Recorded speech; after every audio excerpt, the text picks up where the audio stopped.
professor Moacir Novaes, é professor de Filosofia Patrística e Medieval na Universidade de São Paulo. Ele defendeu em 1997 uma tese intitulada O Livre-Arbítrio da Vontade Humana e a Presciência Divina, segundo Agostinho de Hipona, sob orientação do Luiz Henrique Lopes dos Santos. A pesquisa do professor Moacir Novaes está centrada na obra de Agostinho, dando destaque a um livro que ele produziu recentemente, obra chamada A Razão em Exercício, Estudo sobre a Filosofia de Agostinho. O professor Moacir é membro fundador do CEPAME, Centro de Estudos de Filosofia Patrística e Medieval, instituição que tem tradicionalmente se destacado pela formação de importantes quadros na filosofia do país. O título da conferência de hoje é Crítica do Heliomorfismo, Metafísica no Gênesis segundo as Confissões. Moacir, muitíssimo obrigado pela presença. Bom, boa noite. Cumprimentar em primeiro lugar os colegas presentes, todos, a professora. E antes de agradecer aqui ao Alfredo, eu queria fazer apenas uma menção ao fato de que é muito importante que o Instituto de Filosofia e Ciências Humanas daqui da URGS tenha promovido, acolhido e promovido com gastos, inclusive, esse evento. Não é brincadeira hoje em dia no Brasil fazer evento científico e abrigar uma sociedade, um evento, é um esforço admirável e a gente tem que sublinhar isso. Eu molhei meus papéis todos aqui, então vamos lá. Então, em primeiro lugar, permitam que eu conjugue os agradecimentos de praxe e merecidos à própria apresentação do trabalho. Então, professor Alfredo Storck, muito obrigado pelo convite, honroso e, como sempre, gentil. Muito obrigado pela recepção, que começa já nas tratativas, nas providências, até a acolhida aqui em Porto Alegre. Vir até aqui significa, para mim, render homenagem à tua liderança e renovar a nossa cooperação e diálogo em história da filosofia medieval. Medieval, naturalmente, nesse sentido extensivo que envolve a antiguidade tardia de Agostinho. Diga-se de passagem, eu deixei de usar o termo patrística porque ele é muito igrejeiro, né? O termo histórico é antiguidade tardia. Né? Na verdade, é igrejeiro. Renovar nosso diálogo, particularmente porque eu retomo nesta noite o trabalho que eu comecei a expor ano passado, aqui também em Porto Alegre, no Departamento de Filosofia, por ocasião do nosso colóquio, em maio de 2018. Então, naquele momento, eu apresentei um projeto de estudo das confissões, cuja hipótese central consiste em ler o conjunto dos 13 livros como obra de filosofia, construída a partir de desafios à possibilidade mesma de linguagem teórica e apofântica para abordar a verdade. Tais desafios são aporias, impasses da linguagem humana, de tamanha importância que o autor proporá um trabalho propedêutico, sem o qual as indagações iniciais não poderiam ser adequadamente enfrentadas. Para que os livros finais das Confissões desenvolvam uma metafísica agostiniana, e eu pensei justamente em retomar o Gilson, a ideia de que o Gilson fala de uma metafísica do êxodo, né? Para distinguir do que seria uma metafísica no êxodo, que não existe. Né? É sempre uma tradição que se constrói uma metafísica do êxodo. E a minha anedota seria dizer que Agostinho encontra uma metafísica no Gênesis. É como se ele achasse que no Gênesis tem metafísica, Deus é um metafísico. Né? Bom, mas para que os livros finais das Confissões desenvolvam uma metafísica, cuja matriz, bem entendido, será para Agostinho uma metafísica de Deus, escrita nos textos bíblicos, em especial no livro do Gênesis, mas também escrita no mundo, no céu e na terra, para isso o desenlace dos impasses inaugurais dependerá de uma paciente preparação, proporcionada por aquele conjunto de livros, do primeiro ao nono, que poderíamos chamar de parte biográfica, autobiográfica e narrativa. Afinal, de que modo a narração autobiográfica é esse instrumento propedêutico? De que modo é capaz de nos conduzir desde o preâmbulo aporético do livro 1 até o desenlace em metafísica dos livros finais? Como é que eu faço para virar aqui agora? É só apertar? Eu já fui para frente. Estou em looping aqui, o que eu faço?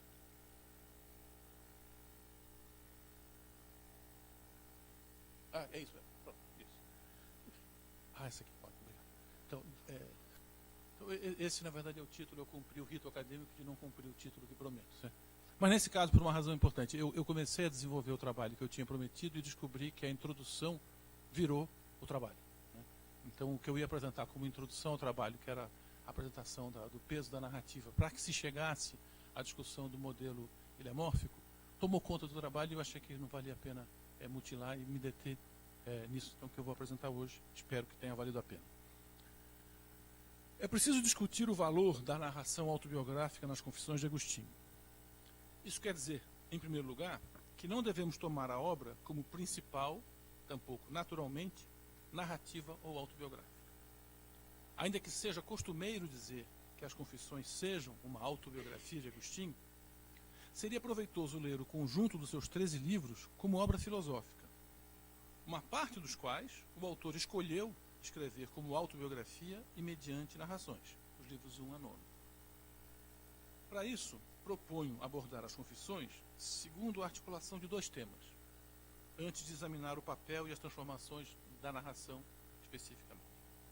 Em primeiro lugar, devemos levar em conta problemas que cercavam Agostinho no momento em que escreveu e publicou a obra. Problemas que poderiam ser considerados impulso para a redação do seu monumento filosófico. Em segundo lugar, devemos indagar justamente por que o autor escolheu a narração autobiográfica como forma de linguagem dominante na composição geral da obra. Dominante, se levarmos em conta que os 9 primeiros livros, de um total de 13, elegem como material básico momentos ou aspectos da biografia do autor, para não falarmos do 10º livro, ainda voltado para a primeira pessoa do singular, mas já não propriamente narrativo. Os problemas que teriam sido o impulso para a obra poderiam ser reduzidos a questões de circunstância, menos relevantes para uma abordagem contemporânea e filosófica. Afinal, o que teríamos agora que ver com um horizonte histórico, no qual o autor enfrenta a aliança entre obscurantismo anti-intelectual e sectarismo moral. Um ambiente de desconfiança no valor da reflexão, da investigação teórica, da busca da linguagem teórica, desconfiança aliada ao sectarismo moral, isto é, a opinião de que a humanidade estaria dividida entre as pessoas de bem e as pessoas do mal. Opinião de que a discordância é sinal de não pertencimento ao lado moralmente correto, e a concordância é um atestado de pureza. O que se passava afinal? Digamos em linhas muito gerais que Agostinho era questionado, moral e intelectualmente, desde a sua ordenação como um mero presbítero, até mesmo por Megalio de Calama, o mais velho bispo da Numídia. Críticas de Megalio que seriam retomadas nas objeções à consagração de Agostinho como bispo da diocese de Hipona.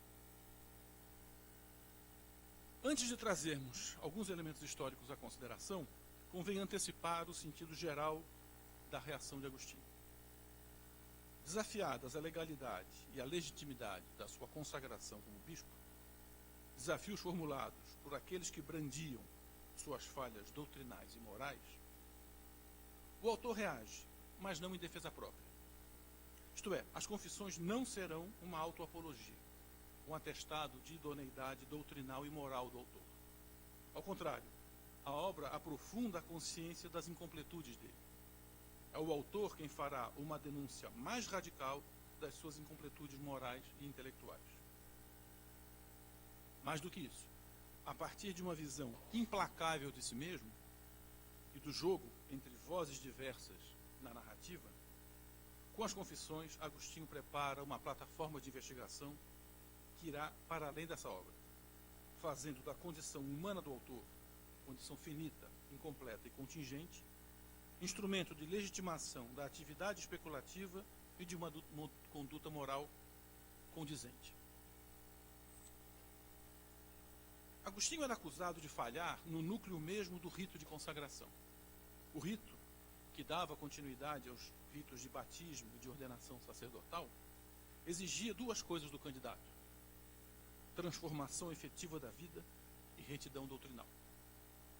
tanto o candidato ao batismo como o candidato à ordenação deveriam dar provas de ortodoxia, em particular quanto à leitura da Bíblia, e provas de redirecionamento da vida, de correção efetiva de rumos.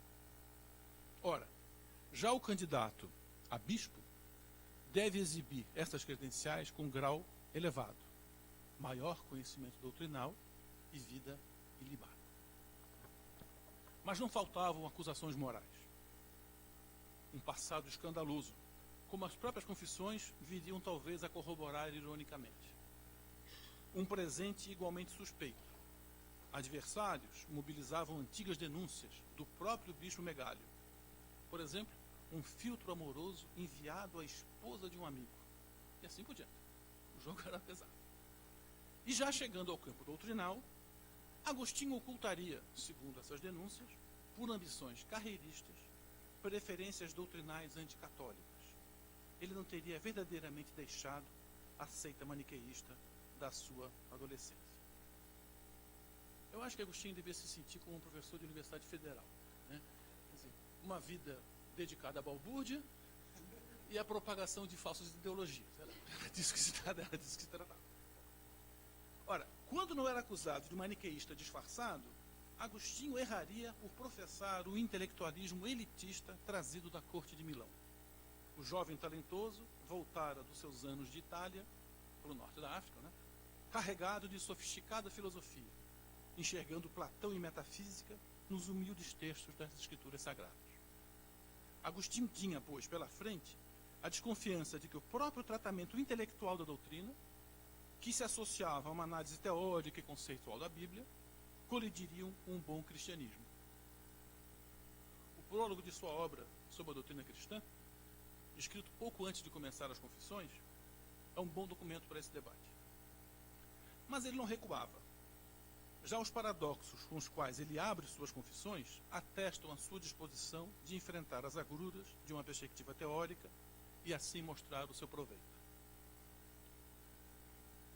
Antes de passarmos ao conteúdo da resposta de nosso autor aos reproches de ordem intelectual e moral, consideremos ainda o segundo tema enunciado, a escolha da narração autobiográfica como forma para a resposta, ao menos parte da resposta. Que não nos enganem as considerações iniciais sobre a ocasião circunstancial para a obra. Esta não é uma obra de ocasião. Aparentemente, cercado de críticas, Agostinho teria publicado uma autodefesa narrativa. Nesse quadro, é comum tomar a narrativa como o dado natural na obra. Os leitores filósofos é que teriam a tarefa de detectar, justificar e explicar a presença da filosofia. Pepitas, né? Às vezes como um pequeno trecho relevante, um breve ensaio, um livro sobre algum assunto. Isto é, como se a obra fosse uma obra não filosófica, por força do gênio do autor, recheada de pequenos trechos de interesse filosófico, e não uma obra filosófica. Seria, todavia, proveitoso invertermos a pergunta. Considerando as confissões uma obra filosófica, o que faz ali uma narrativa na primeira pessoa? A forma adotada é resultado de escolhas filosóficas. As confissões são uma obra na qual o autor decidiu incluir narrações autobiográficas. Afinal, que proveito teórico ele teria para isso? Ou com isso? Primeiro, devemos levar em conta que são ao menos duas escolhas. Fazer uma autobiografia, isto é, relatar e comentar a própria vida. Segundo, fazê-la de modo narrativo. Trata-se então de reconhecermos desde logo que a autobiografia poderia não ser narrativa. O próprio Agostinho nos dá mostras de escolhas diferentes. Tomemos um exemplo, um só, há vários. No diálogo A Vida Feliz, encontramos uma breve autobiografia. Ali, os desdobramentos morais e intelectuais do autor são exibidos mediante uma alegoria, não mediante uma narração. Uma alegoria náutica, na qual Agostinho, o herói da biografia, aparece na figura de um navegante, enquanto a sua condição, as suas diferentes escolhas, os resultados dessas escolhas, assim por diante, são apresentados como a embarcação do marinheiro, em que águas ele se encontra, os ventos que enfrenta, para onde aponta o barco, segundo que parâmetros náuticos ele dirige o barco, o estado do barco, e assim por diante. Os elementos da biografia do autor, segundo um quadro minucioso de suas peripécias, são codificados alegoricamente. Ali não são narrados. Nas Confissões encontramos, agora sim, uma vigorosa sucessão de narrações de eventos da vida do herói biografado, que dão suporte em matéria à decisão de publicar uma autobiografia, ou melhor, determinada autobiografia para a qual as narrações serão fundamentais. A literatura clássica fornecera a Agostinho um vigoroso modelo de narração, a Eneida de Virgílio. Ali, tal como Virgílio já aprendera com a Odisseia de Homero, o herói é apresentado em situação precária, inquieta, a meio caminho de casa, rumo a um destino ainda incerto. Ocorre que, antes de seguir viagem, tomando o pé da sua situação precária, o herói vai narrar a sua história. Vai narrar como chegou àquela situação, para somente então seguir em frente. Enéas, na corte de Dido, assim como Ulisses, na corte de Alcino, depois de saírem de grandes apertos, narram suas aventuras até então, para finalmente retomar o trajeto, rumo à pátria.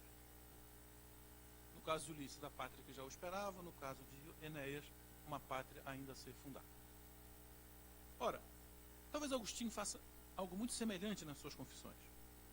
A obra começa apresentando os seus impasses, mas não como viajante e guerreiro, mas como filósofo.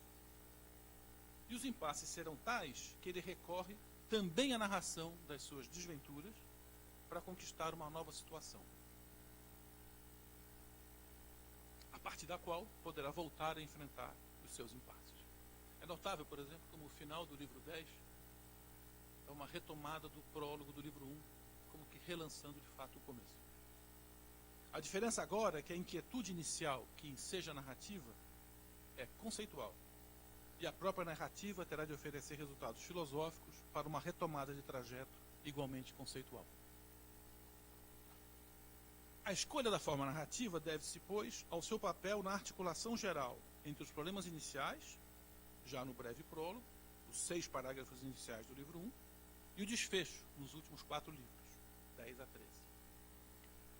Vejamos que os problemas iniciais, ou inaugurais, na medida em que a sua formulação, já no preâmbulo conforma um temário para o conjunto dos 13 livros, esses problemas retomam elementos daqueles reproches ao bispo, a consagração do bispo, e os reformulam em termos teóricos, impasses morais e intelectuais.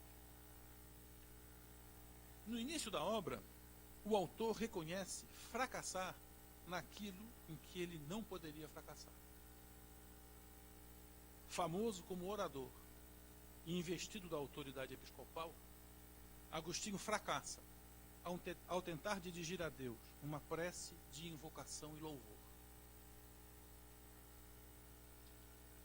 Os primeiros passos das Confissões nos exibem tal impasse, na medida em que os recursos retóricos e litúrgicos do bispo, mobilizados na tentativa de prece invocatória, resultam em aporias, em contrassensos verbais. Note-se que o impasse sugere que teriam razão os detratores de Agostinho. A sua tentativa de fazer uma prece com elementos retóricos e teóricos fracassa. Afinal, ele parece não estar mesmo credenciado para o seu papel. Por outra, o autor desafia a si mesmo de modo mais profundo do que seus detratores puderam fazer. Quase condenado ao silêncio, paradoxal para um pastor orador, ele pergunta... Opa, exagerei. Ih, nossa, lá na frente. Preciso fazer um curso para fazer isso.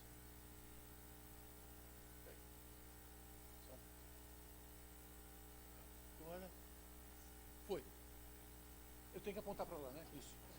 Ele tinha me explicado, eu esqueci. Obrigado. Mas o que dizemos, meu Deus, minha vida, minha santa doçura, e o que diz qualquer um quando fala de ti. Eu sempre que possível ponho o texto latino para vocês me controlarem, e eu, em geral, me baseio com as modificações que me interessam na tradução do Lorenzo Mani. Né? Mas a ideia é, Vejam, isso já é parágrafo 4, ele está concluindo o prólogo, dizendo, afinal de contas, os meus recursos para falar com Deus de Deus fracassam. Isso é sério. Ele está tentando fazer uma prece e a prece não funciona. Então isso tem um alcance muito grande vindo da pena de um bispo que precisa saber falar. Né? Frente ao risco de aporia, de silêncio na linguagem sobre Deus e dirigida a Deus, Agostinho, imitando como filósofo os heróis épicos, vai buscar na autobiografia narrada um expediente, um desvio de rota, mediante o qual tentará se credenciar para voltar àquela prece inicial, por ora fracassada. Voltar à prece inicial vale dizer ser capaz de usar a linguagem para dirigir-se à verdade, para dialogar com a verdade, o que somente começará a acontecer teoricamente nos livros finais. Em um trabalho que apresentamos no ano passado aqui, nós procuramos mostrar como as aporias da prece põe em xeque o discurso teórico apofântico, de modo que o desvio pela narração será uma busca das suas condições de possibilidade. Então, a nossa intenção é acompanhar algumas formas dessa apresentação da incompletude do autor, de maneira a compreender o valor e o alcance das narrações que levarão a uma importante transformação. O herói da história, o Agostinho biografado, em diálogo ou em disputa constante com o Agostinho narrador, se verá transformado finalmente em forasteiro, como eu pretendo mostrar.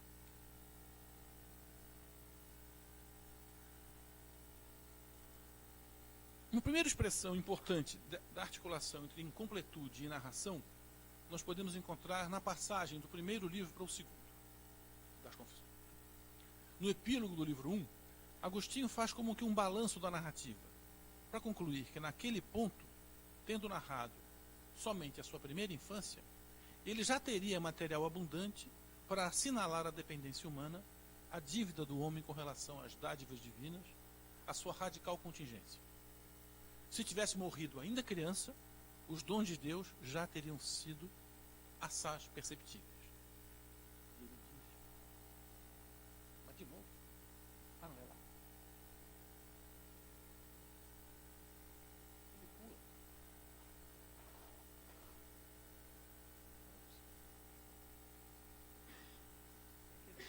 E aqui. E contudo, Senhor, Criador e Regedor supremo e ótimo do universo, obrigado, Deus nosso, mesmo se quisesses que eu fosse apenas uma criança. Mesmo então, eu existia, vivia e sentia.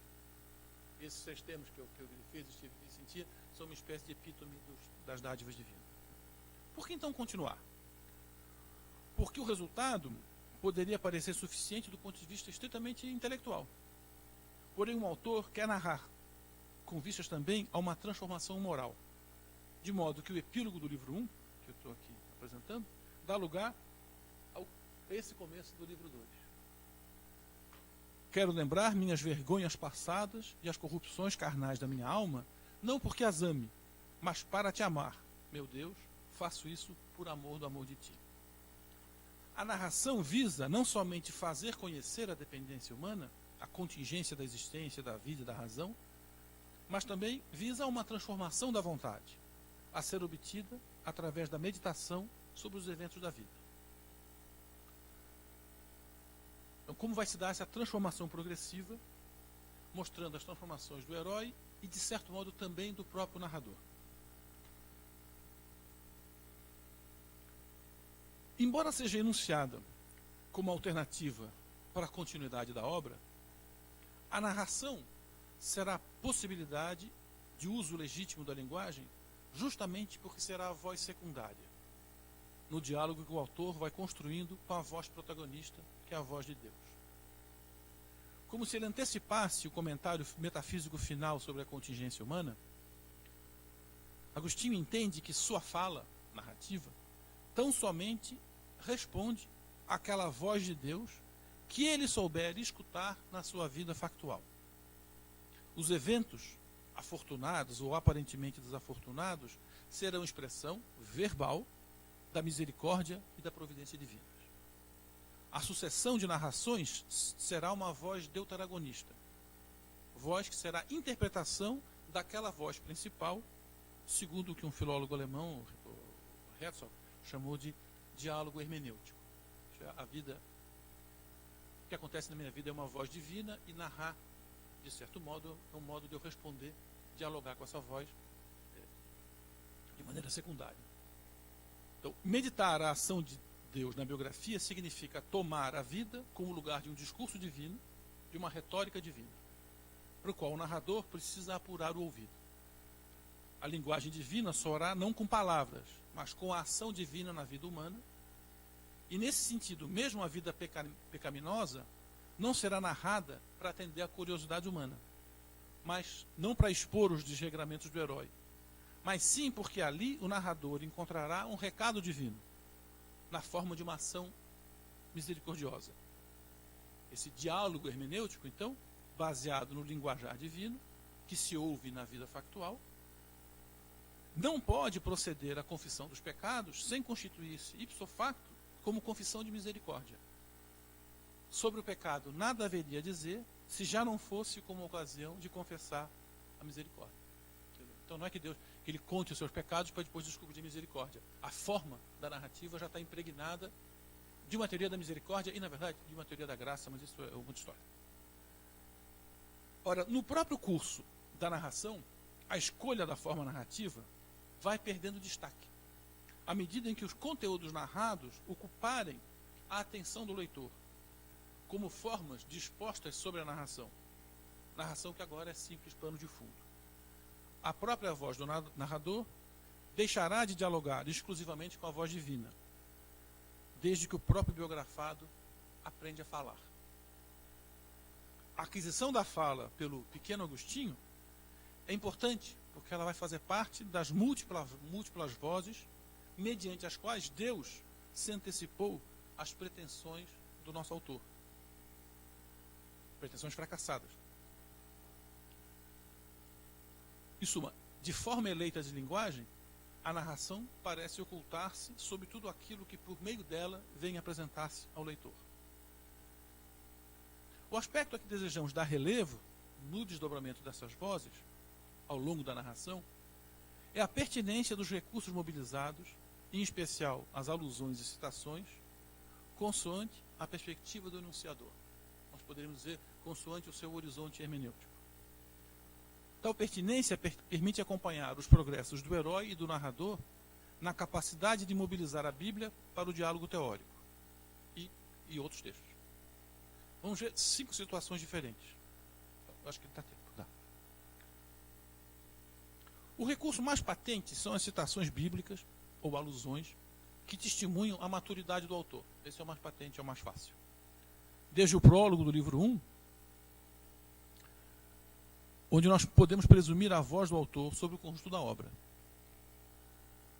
Então, por exemplo, para insistir em falar com Deus, a despeito de todos os embaraços exibidos na prece inaugural, Agostinho toma de empréstimo a voz de Abraão, que se encontraria em situação análoga, teimando em dirigir-se a Deus, lá não, quando Deus estava destruindo Sodoma e Gomorra. Abraão teimava a despeito da sua insignificância, segundo o Gênesis.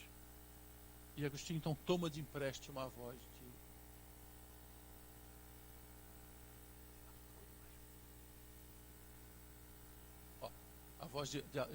de Abraão para dizer: mas deixe-me falar a tua misericórdia, eu, terra e cinza.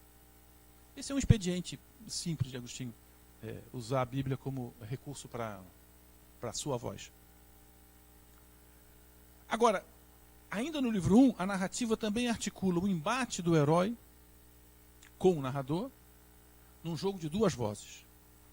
Agora o jogo vai ficando um pouco mais complexo.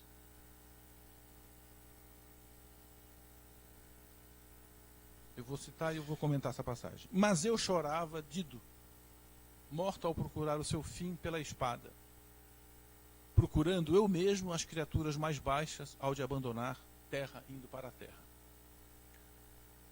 Ao discutir a sua formação escolar e o sistema de reprodução e imitação dos clássicos, Agostinho cita Virgílio de modo literal. É o que está acontecendo nessa passagem. Reproduzindo ipsis verbis um verso da Eneida.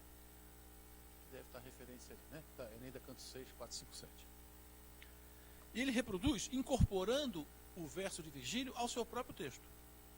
Essa incorporação equivale a afirmar que, da perspectiva do herói menino, que chorava, ele tomara como suas as palavras e sofrimento de Enéas. De fato, não apenas as palavras do poema eram ali abraçadas.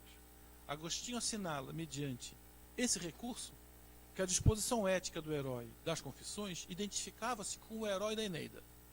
Ele chorava por Dido, tal como Enéas havia chorado por Dido. A forma da imitação literária equivale a uma imitação moral. Entretanto, a sequência da frase volta a manejar os versos de Virgílio, os termos de Virgílio, mas agora de modo inteiramente distinto. De sorte que, nos seus termos, o narrador faz uma crítica da adesão infantil, diríamos, à dor de Enéas. Para tanto, ele retoma dois termos da citação, extrema e secuta, ou seja, o procurar e o fim, agora com significado distinto para extrema. Se na citação extrema equivale ao fim, ao destino, então procurou seu fim na espada, na alusão seguinte, com a voz agora do narrador, significa a procura das coisas mais baixas. Assim exprimindo tanto a transformação do ponto de vista, como a condenação pelo narrador da antiga adesão aos textos clássicos. Outros lutos voltarão a exibir diferentes perspectivas e vozes. Por exemplo, face à morte de um amigo, o uso da Bíblia de nada valeria para o herói. Para consolar a alma, o Salmo 41 ainda não estava ao seu alcance. O narrador, sim, já saberia verter a situação em termos bíblicos. Ele sabe que naquele momento tentava falar com sua alma triste e conturbada. Ele estava de luto querendo falar com a própria alma. Tal como diz o Salmo 41.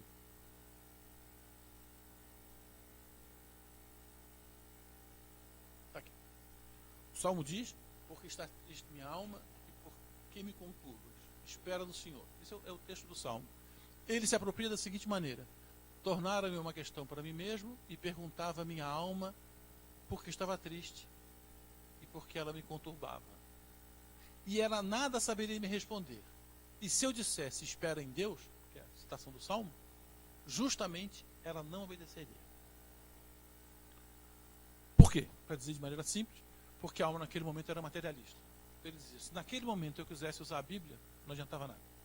O uso do texto depende do seu horizonte hermenêutico. Ele vai retomar o tema falando de Aristóteles no mesmo livro, dizendo, caíram as categorias da minha mão, eu entendi tudo sozinho, ninguém entendia, mas eu entendi.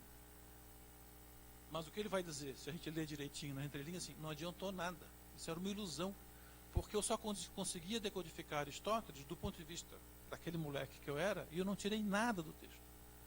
E a contraprova é que depois em outros textos, mesmo nas Confissões, lá no livro 13, ele vai fazer um manejo completamente diferente das categorias. Então a ideia é mostrar que o proveito de um texto depende do seu ponto de vista, e ele vai nos treinando com isso, primeiro pondo a culpa no herói, né? O biografado é o fraco, que não sabe ler. E aos poucos ele vai mostrando que ele próprio, ao narrar, vai aprendendo.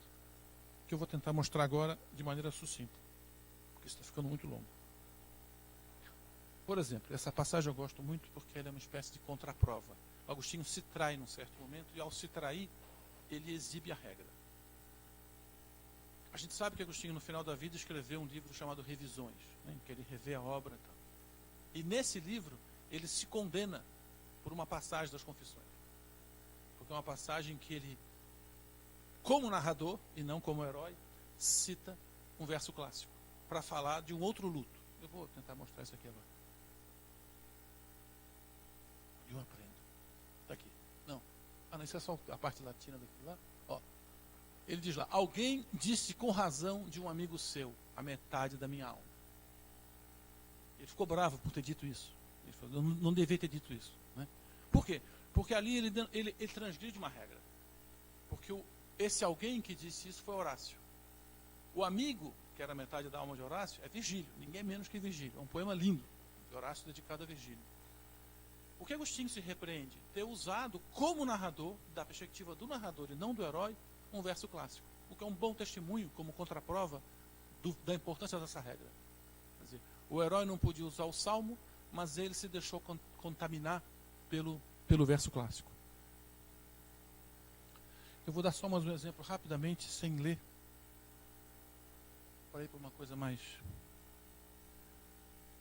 É uma prova de que ele aprendeu a ler narrando. Ele vai narrando, ele vai usando um salmo, que é o salmo... Deixa eu ver aqui, vai ficar mais fácil. Ó, ele diz assim: mas assim eu era e não me vergonho, meu Deus, de confessar a ti tuas misericórdias por mim. Ele está evidentemente ali fazendo uma alusão ao Salmo 107, um versículo que se repete muitas vezes, 8, 15, 21, 31. Mas ele está usando errado. Ele está usando o errado, para não assustar ninguém, vou dizer que ele está usando de maneira incompleta, né? Ele está dizendo: eu confesso as tuas misericórdias por mim, que é uma evocação do Salmo. Mas o Salmo diz outra coisa, que ele vai aprender a fazer ao longo da narração, e esse aprendizado implica uma inversão sintática singela. O sujeito do verbo não é o homem, é Deus. Tu, meu Deus, a quem confessam por meu intermédio as tuas misericórdias.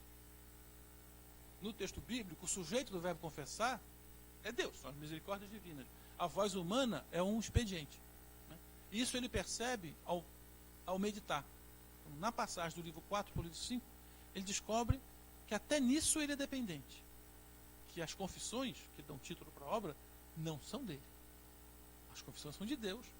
E a obra Confissões é uma espécie de reverberação de uma confissão divina na sua vida. Então, o que eu quero destacar aqui é simplesmente o fato de que a narração vai servindo para que ele mostre um processo de aprendizado progressivo, de leitura e de formação moral, sem a qual a reflexão metafísica final não vai fazer sentido.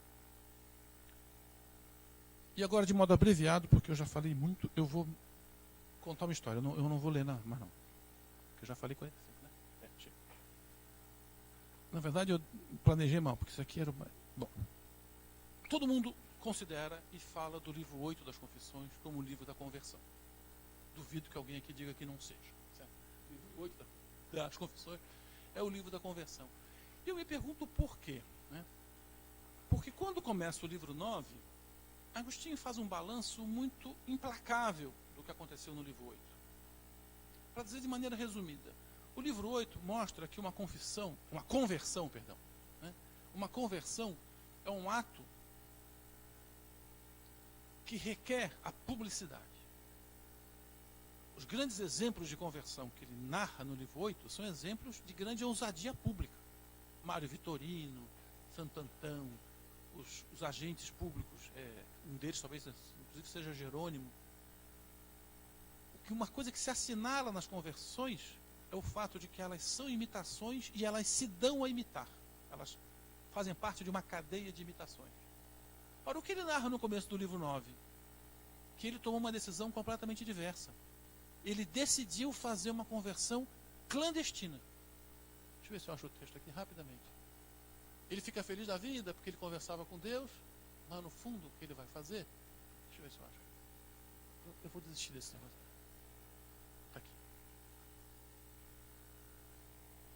Pula, né? Vai. Ó, decidi sob o teu olhar, sem rompimentos ruidosos, mas com suavidade, desligar o magistério da minha língua. Oportunamente faltavam pouquíssimos dias. E nós combinamos, então, não espalhar. É tudo clandestino, é uma conversão privada. O que conclui disso, eu não pus o texto, ele diz assim: ainda possível eu tive a sorte de ter um problema de pulmão, que era o pretexto que me faltava para me afastar da vida pública e fazer uma conversão escondida. Ele se demitiu por conta. Escondido. O que contrastava completamente com todos os exemplos com que ele vivia. E ele diz isso no texto. As traduções às vezes arredondam muito, mas a tradução do Lorenzo não arredonda, não. Ele fala, ele fez tudo isso, embora o santo Deus. Olha, está pulando. Eu vou ler aqui, não importa. Cadê? Ele diz, embora, eu tomei todas essas decisões, embora tu me tivesses dado flechas e carvões. E ele explica o que são flechas e carvões. Flechas são as palavras das Escrituras. E carvões são os exemplos dos outros. Quer dizer, ele dispunha de tudo, mas fez uma conversão clandestina. Ele não correspondeu, ele quebrou a corrente. a ideia de que uma conversão se multiplica, ele quebrou. Em vez de voltar para o livro 8, de fato, a cena da conversão, a famosa cena do jardim, é uma cena toda em silêncio, num jardim doméstico, escondido, em que ele tem vários marcadores de texto, que eu não vou fazer aqui agora, senão é muito tempo e eu não sei usar esse negócio mais. É tudo assim, é tudo em silêncio, tudo discretamente. Ele vai para um cantinho, ele só está com um amigo que é o Alípio, e eles se comunicam por gestos. A única coisa que acontece é uma voz que vem de fora e sussurra uma história, mas só isso. É incrível como, de repente, toda aquela multiplicidade de vozes desaparece e ele faz uma cena em silêncio que marca, assinala a natureza privada, portanto, de certo modo, paradoxal e falsa da sua conversão. Que é o que ele denuncia no começo do livro 9. Eu decidi me esconder. Agora, é claro que o livro 8 é o livro da conversão, mas por um outro sentido. É que, dado esse silêncio, tem uma voz que aparece, que é a voz do narrador. O narrador está narrando a cena do jardim. O narrador, 12, 13 anos depois da cena acontecer, esse está dando a público a cena da conversão. Então é como se o narrador agora se aliasse ao herói e dissesse: eu lá 13 anos atrás estava na clandestinidade. Agora, ao publicar e escrever a obra, eu completo o ato da conversão. Desse ponto de vista, a linguagem narrativa, ela não está narrando como seu objeto a conversão. Ela é uma espécie de ato de fala. Ela realiza a conversão. Ao publicar a cena do jardim, é que essa linguagem que antes, é uma forma de linguagem, estava no fundo escondida, ela vem para frente e se transforma na forma de linguagem que interessa. Ela valoriza a narração agora, não como o suporte de outras formas de linguagem, mas como a forma de linguagem que interessa. Porque é ela que dá essa completude moral que faltava à narração. É como se ele tivesse dado razão aos seus detratores, mas num nível mais elevado. Eu vou dar apenas só mais 2 exemplos dessa natureza implacável do narrador para encerrar. O livro 9, justamente, ele vai continuar pensando sobre isso. Então, por que, dada essa natureza clandestina da narração, o que faltava aprender? E a gente percebe o que faltava aprender a partir de 2 sintomas, sempre envolvendo o texto bíblico. Um dos sintomas, Agostinho conta, que quando justamente se refugiou na famosa chácara de Cassicíaco, onde ele produziu os seus primeiros diálogos filosóficos, ele conta que estava lá e um belo dia resolveu cantar um salmo. É um salmo de 10 versículos. Ele fica páginas cantando esse salmo de 10 versículos. É meio prustiano. Ele fica... vai. Mas o que ele fala é o seguinte: eu cantava, o salmo me transformava, e ele, como narrador, diz: se eu soubesse naquela época cantar, eu teria percebido que esse salmo é uma alternância de 3 vozes. Uma voz do salmista, que seria a minha voz, uma voz de Deus, tem alguns versículos então que seria Deus respondendo à voz do salmista, e uma terceira voz que seriam vozes dos adversários do salmista. E ele percebe que aquela voz, aqueles versículos que são a terceira voz, seriam perfeitamente compatíveis com o discurso maniqueísta. E ele diz: eu perdi uma oportunidade de montar um diálogo com os meus adversários maniqueístas através do texto do Salmo. Eu falei sozinho e não soube ler, como agora, tese, ele está dizendo, agora eu aprendi. É claro que isso tem uma ressonância com a natureza privada da conversão e agora a natureza pública, essa capacidade de dialogar. Na sequência da mesma cena, ele diz: muito bem, resolvi abandonar aquela vida da corte, estava convertido, mas por carta. E também por carta ele manda uma mensagem ao bispo Ambrósio, com quem ele queria se batizar, perguntando o que ele deveria ler na Bíblia. E o bispo fala: vai ler Isaías. Eu não sei se vocês já leram Isaías. Isaías é bico, é fácil, é um poeta muito simples, é um salmista, um profeta, tem uma linguagem muito simples. E Agostinho tinha lido Aristóteles, entendeu? Sozinho, Platão, Plotino, Cícero, ele era um erudito. E o que ele diz? Fui ler Isaías e não entendi. De saída, assim, comecei a ler, não entendi, deixei para depois. Bom, o leitor desconfia: que história é essa que deixou para depois? Quando é que volta? Isaías volta lá no livro 13, o mesmo trecho. Aí você vai no livro 13 e ele mostra o que foi que ele aprendeu, ou, em contrapartida, o que ele não sabia no momento em que ele aparentemente estava convertido. O texto é muito simples. O salmista faz uma prece para Deus, o texto de Isaías, né? E Deus responde para o profeta: chega de prece, não aguento mais você ficar me dirigindo preces e sacrifícios. Vai olhar para o órfão e para a viúva. Aí sim nós conversaremos.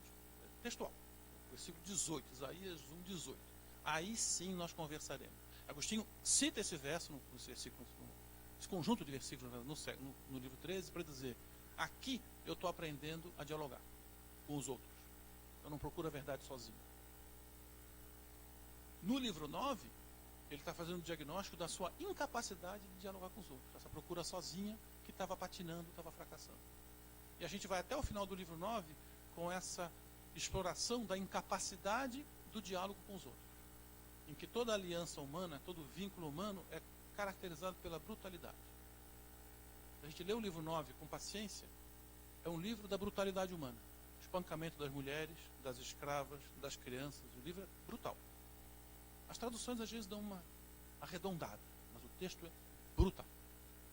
Ora, tem que ser brutal, porque ele quer destacar que o vínculo que interessa é um outro vínculo. Essa passagem eu queria mostrar, ver se eu consigo chegar lá. Basta essa aqui. Porque ele não conseguia sequer chorar a morte da mãe, porque ele sempre queria chorar como filho. E ele fala: não é como filho que eu tenho que chorar. Esse é o balanço que ele está fazendo. Ele está querendo pensar que, para pensar a verdade, para pensar uma linguagem que fale com a verdade, ele tem que sair do horizonte autobiográfico e tem que se pensar, digamos, metafisicamente. Ele não pode ser filho da mãe dele mais, não pode ser mais filho do pai dele, pai do filho e assim por diante. Ele tem que ser irmão de todos, o único pai é Deus, concidadão de todos, porque a verdadeira cidade é a cidade celeste, e, o que ele diz ali,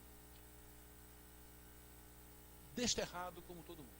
Essa condição desterrada assinala a condição metafísica, que é o que ele vai fazer na sequência.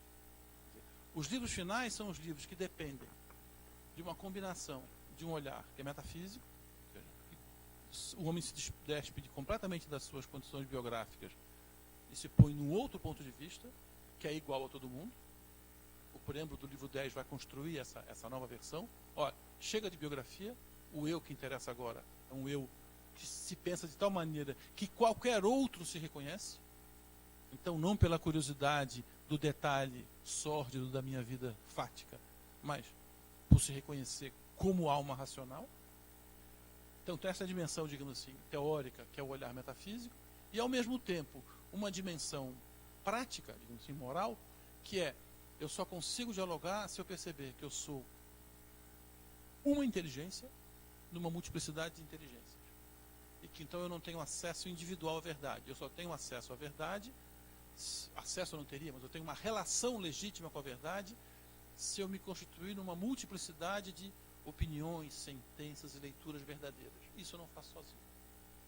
Os livros 11, 12 e 13 vão construir esse horizonte em que, ao mesmo tempo que ele vai fazendo exegese do texto, ele vai dispondo uma certa hermenêutica de que a minha leitura só é uma boa leitura se ela promover o diálogo com outras leituras. Se eu encontrar citações bíblicas, não que deem suporte à minha leitura, porque essa qualquer professor de filosofia sabe fazer. Achar uma citação que apoie a sua opinião, isso a gente é craque. O desafio é encontrar citações bíblicas que deem suporte para quem pensa diferente de mim. Porque se eu fizer isso, eu vou encontrar o que há de verdadeiro no que o outro diz, e aí dialoga com o que há de verdadeiro no que eu digo. Esse horizonte, isso que ele pratica nos livros finais, depende dessa progressiva construção pela narração dessa figura, que eu vou terminar com essa citação aqui, que é do parágrafo do livro 10, que eu acho importante, em que eu vejo os outros como companheiros do meu contentamento, parceiros da minha condição mortal, concidadãos meus, e comigo forasteiros. Isto é, a condição de forasteiro é importante. É a ideia de que nesse mundo nenhum laço interessa. O único laço que interessa é o laço com Deus. aqui é exílio, aqui eu estou fora. Então, para resumir a ideia é tomar o desafio das incompletudes do autor, as acusações da a vida dele, pecaminosa, as incompletudes teóricas, e dizer, é isso mesmo, eu sou um pecador, incompleto. Ao fazer a reflexão sobre isso, eu construo um horizonte de investigação, teórico e moral. Teórico, eu me lanço para o plano da metafísica, e moral, eu me considero um inteligível, para usar uma linguagem metafísica, na multiplicidade. Eu nem sou disperso na multiplicidade corpórea e material, nem sou o uno inteligível que é Deus. Sou uma coisa intermediária que é o inteligível na multiplicidade. Essa combinação de metafísica e moral que a narração vai construir, e a partir daí, então, no livro 10, ele começa a sua crítica da linguagem nemórfica, como eu disse, outra história. Bom, obrigado pela paciência e desculpem o atropelo no final.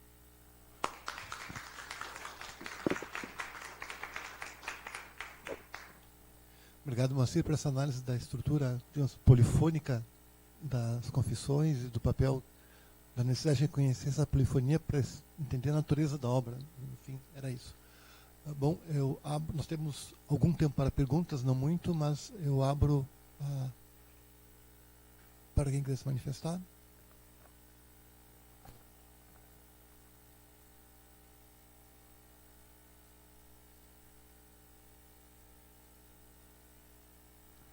Meirinhos. Bom, já está com o microfone, né? Então. Obrigado, Moacir.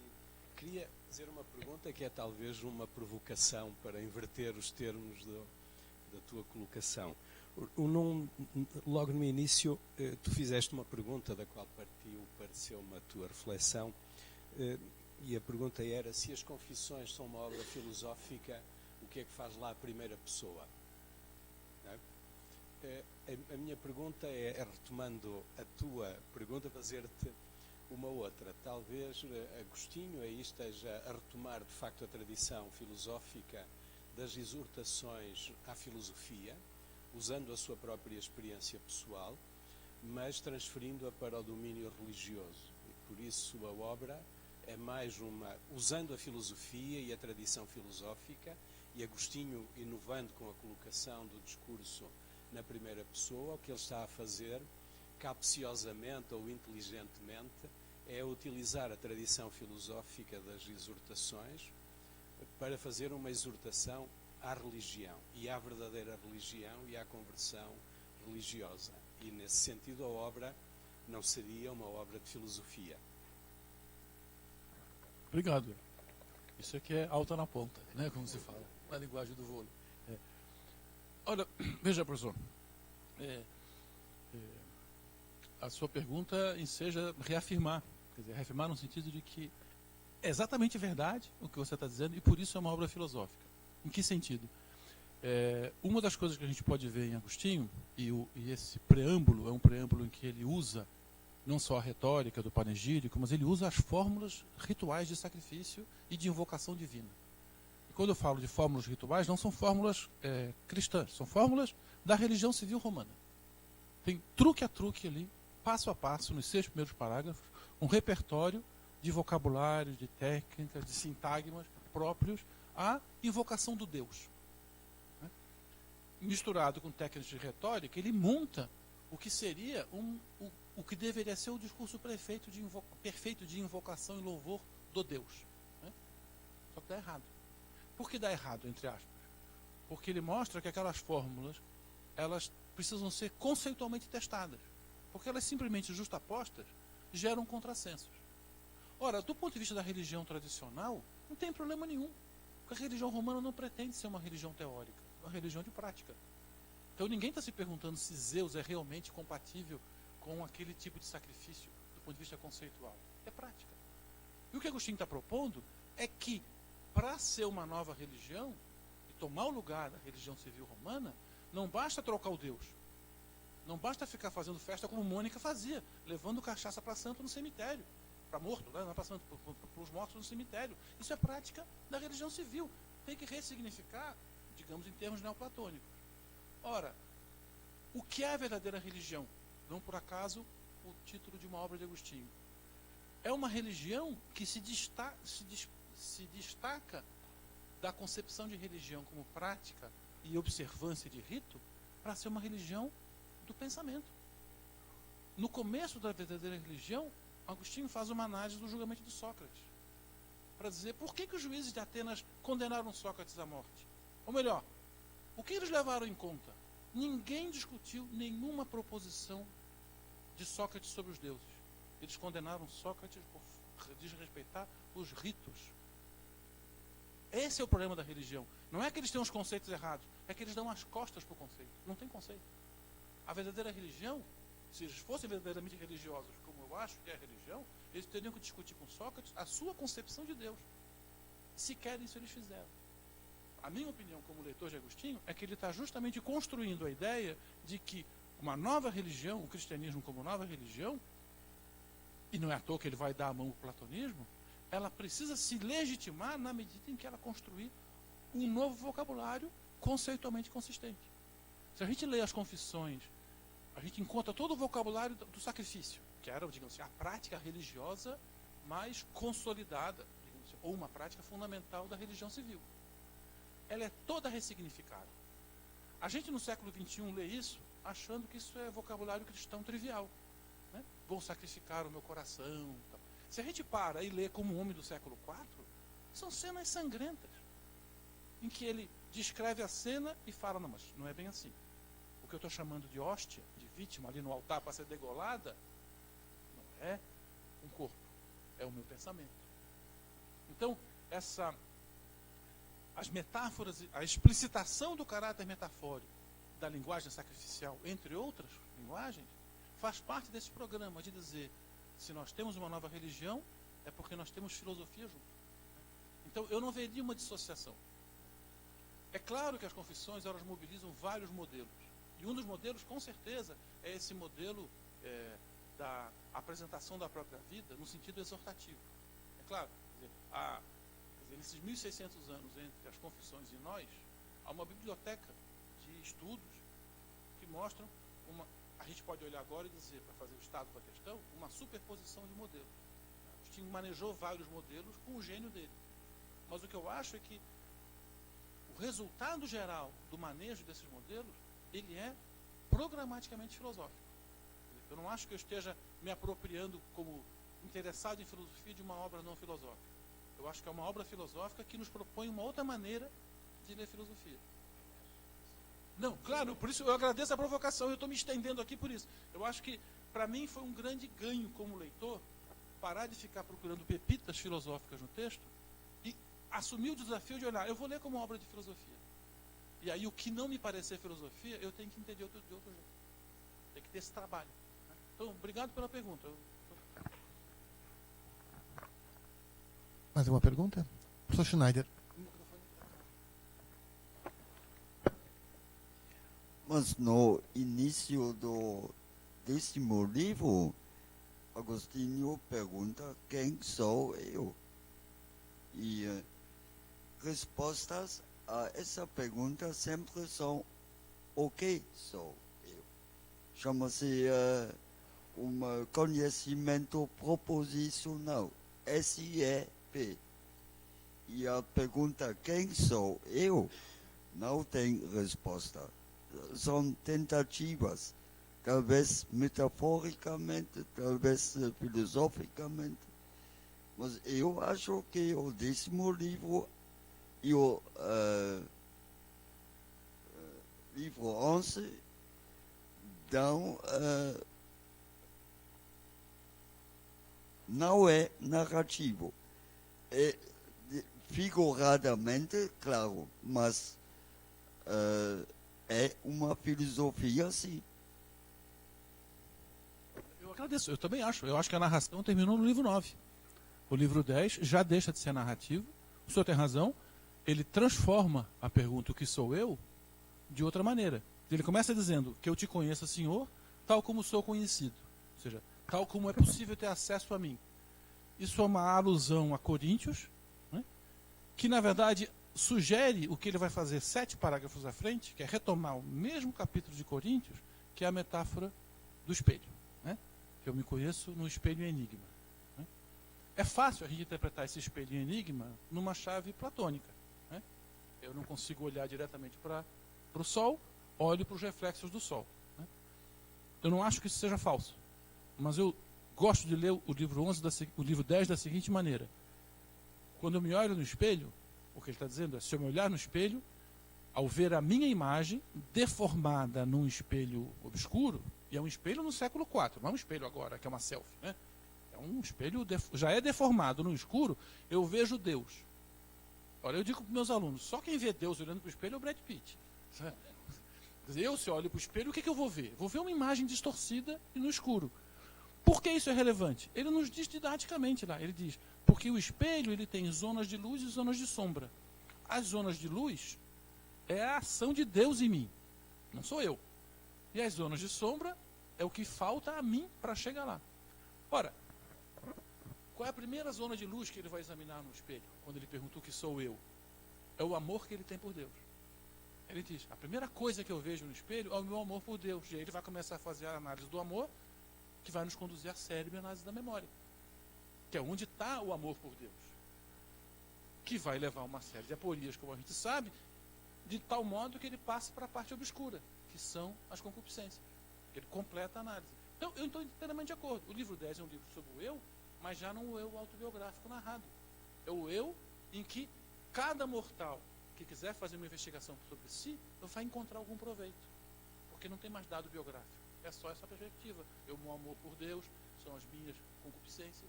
Bom, aí no livro 11, com tanto maior razão, ele vai mergulhar numa análise que já é filosófica, programática. Bom, última pergunta então, só para... O nosso tempo está estourado já.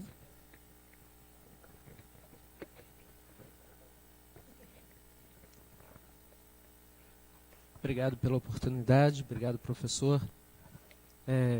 Uma observação, talvez seja interessante nessa análise da reconstrução dos ritos, olhar a obra do Michel Feydeau sobre as religiões no tempo de Orígenes. É um pouco anterior, mas ele faz todo um levantamento dos ritos e das religiões durante a Antiguidade Tardia. E é bastante interessante para compreender toda essa conceituação. E na lógica do sacrifício, aí uma pergunta à luz de João da Cruz. A gente poderia pensar em Agostinho fazendo um sacrifício, talvez da própria razão, da própria filosofia e dos próprios sentimentos para se abrir a Deus? Em algum momento existe isso? Agostinho põe em questão não só a sua filosofia, mas a sua própria razão? Olha, os textos do Agostinho variam um pouco, não vou dar uma resposta monolítica, que é essa a resposta. Por exemplo, na Cidade de Deus, ele faz uma análise ponto a ponto do que é um sacrifício e faz a ressignificação ponto a ponto, né? Ali, por exemplo, ele diz que o meu pensamento é o fogo com que eu vou arder a vítima, né? Então, aí tem toda uma codificação, o sangue que corre é a paixão da minha alma. Nas confissões, ele faz uma coisa que eu acho conceitualmente muito importante para o caso das confissões. Ele diz que no altar da confissão, a vítima que eu ponho, ou seja, a hóstia, o que vai ser sacrificado, quer dizer, tecnicamente, o que é o sacrifício, né? É pegar uma coisa que é profana, né, mediante um ritual, torná-la sacra. Sacrifaqueira, digamos assim, é fazer com que aquilo se torne sacro, né? Então, sei lá, um pedaço de vaca, né? Você põe lá na brasa, o fato de queimar, você oferece a Deus. Ora, Agostinho diz, a hóstia, o que eu vou pôr, é Deus quem vai dar. Essa quebra é importantíssima ele fazer. Sequer eu posso ter a pretensão de que eu que vou dar o presente para Deus, né? Eu não sei que aqui tem quem tem filho pequeno, mas os meus filhos, geralmente, eu compro presente para eles me darem, né? Você vai lá e dá, e ele te dá o presente feliz da vida. Agostinho se põe nessa posição infantil. Quer dizer, eu quero fazer uma dádiva, mas tu me deste a dádiva sobre a qual eu vou pensar. E a dádiva, nesse contexto concreto, ele está falando, é o texto das Escrituras, né? É o texto sobre o qual ele vai se debruçar. Então ele diz, eu vou fazer um sacrifício do meu pensamento e da minha linguagem, mas a verdadeira hóstia é o... Que no final do livro 10 ele disse, o que é a mediação? Alguém falou, foi numa comunicação já tarde, a importância da mediação. Ele diz, o que é o Cristo? O Cristo é o sacerdote e a vítima. Sem isso não tem cristianismo. Se eu achar que eu vou fazer o sacrifício de elevação, eu não sou cristão. O verdadeiro cristão reconhece que a prática sacrificial é feita de cima para baixo. É Deus que se imolou, né?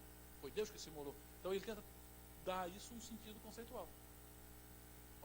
Hoje eu prometi ser breve. Bom, nos vemos amanhã, pela manhã, para quem no curso às 9 horas, se não, voltamos à tarde. Obrigado a todos e todas.